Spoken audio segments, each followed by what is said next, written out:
Hello, I got recently. I got leaflets through the post to say vote for us from a lot of political parties. I got a Brexit Party one that's in the bin. I'm not going to vote for Nigel Farage's ego trip, given his bending the knee to the politically correct establishment recently. So no luck there, Nigel. Sorry. I also got one from the Greens, I got the SNP, I got the Conservatives and Unionists, and I got the Labour one. No UKIP one yet. Send a UKIP one. This is the Labour one. There's the dear leader who has a track record of siding with all of the enemies of this country. Labour offers the hope our country needs. Theresa May and the Tories are in chaos because Labour are not in chaos, it's only the Tories, and have forced this country to the brink. Well, the brink of what, for a start? This election is a chance to vote for something better, something unspecified. Labour has the vision and a plan to improve things by investing in our people, communities and public services. Well, the Nazis wanted to socialise the people as well as the services. So makes me think you're a Nazi, Jeremy, if you put those dangerous words in there. Investing in people. People are not for sale. Darling. Vote Scottish Labour on Thursday 23rd of May. For the real change for the many, not the few. Because we don't want the few here. Stay out of Labour. Vote, this is the lovely inside of it, yes. Vote Scottish Labour to send a message that it's time for real change for the many with investment in our people, community and public services. They have 4 things on here. A red one, a green one, a blue one and a purple one. The red one reads as follows. In fact, they all have pictures. So there's the picture for the red one. Stopping a no-deal Brexit. Scottish Labour is very clear. We will do whatever is necessary to prevent a no-deal Brexit. The Tories' chaotic handling of Brexit has forced the country to the brink of crisis. Again, an unspecified crisis. No one says what the crisis is, apart from that guy at Metro saying, the planes won't be able to fly, we won't be able to trade, we won't have any medicine. Oh. Labour has a credible plan for a close relationship with the EU and to protect workers' rights, because obviously if there's one thing in danger from Brexit, it's workers' rights. The workers will be trampled on, workers of the world unite, and that. If we can't get changes to the Tories' bad deal or a general election, Labour backs the option of a public vote, because this is really relevant for the European elections, isn't it? The blue one, what's the picture? There's the picture there for you people. Investing in Scotland's economy. The Scottish Parliament was established 20 years ago. We need to recapture that founding spirit of ambition and hope. Nothing to say there really, that's just a statement of intent. Scottish Labour will invest in an economy that works for the many, not the few. So what you're saying is you're not inclusive to the few.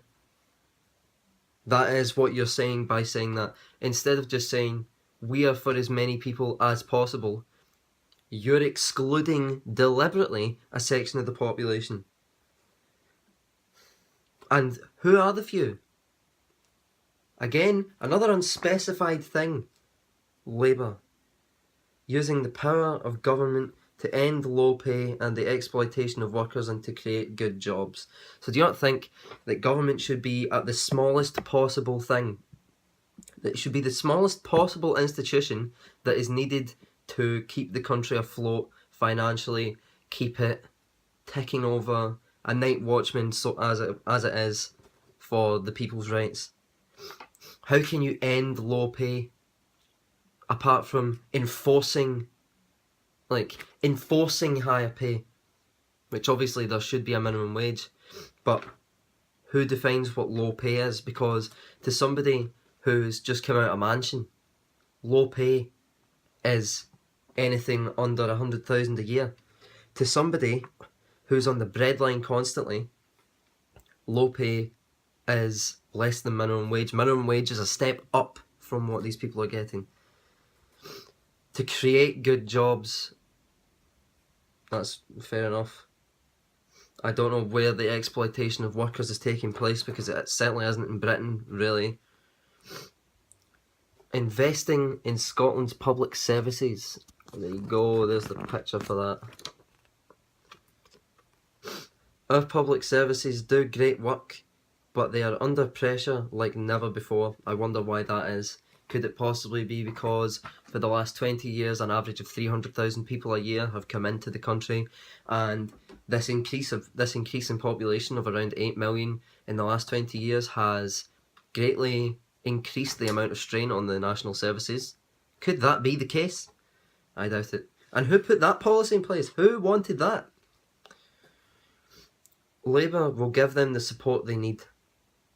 Labour will ensure that the very wealthiest pay more to invest in our NHS, improve schools for children, and protect local services for our communities. The question is, though, do the wealthiest have an obligation to do that? What gives you the right to take from these people? Like, it is a very convincing argument that taxation is theft from the Libertarians. In my view, it's a necessary evil, really, because we do need some sort of public services. We do need the NHS. But the solution to mass immigration, a great increase in population, and a great increase in obesity and health problems leading to strain on the NHS is not to tax people further to increase the size of the NHS. The solution is to get more people into the NHS, more health workers, just less immigration. Encourage a healthy lifestyle in the populace. Helping you and others like you. This is the last one, and there you go, there's the picture for that. Scotland has suffered for too long as a result of austerity. Albert Brath. Scottish Labour wants to deliver real change with a £10 per hour minimum wage, an increase in child benefits of £260 a year, £260 a year, and extend free bus travel to the under 25s. So 24-year-olds are being treated as children were treated in previous generations. Do you see no problem with that? The people who are adults and have been adults for some time will apparently be treated as children.